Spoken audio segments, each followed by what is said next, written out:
ऐं ह्रीं हनुमते श्रीरामदूताय नमः।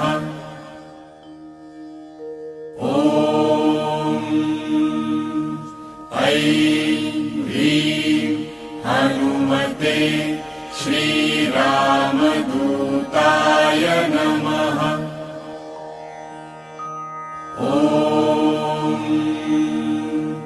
ऐं ह्रीं हनुमते श्रीरामदूताय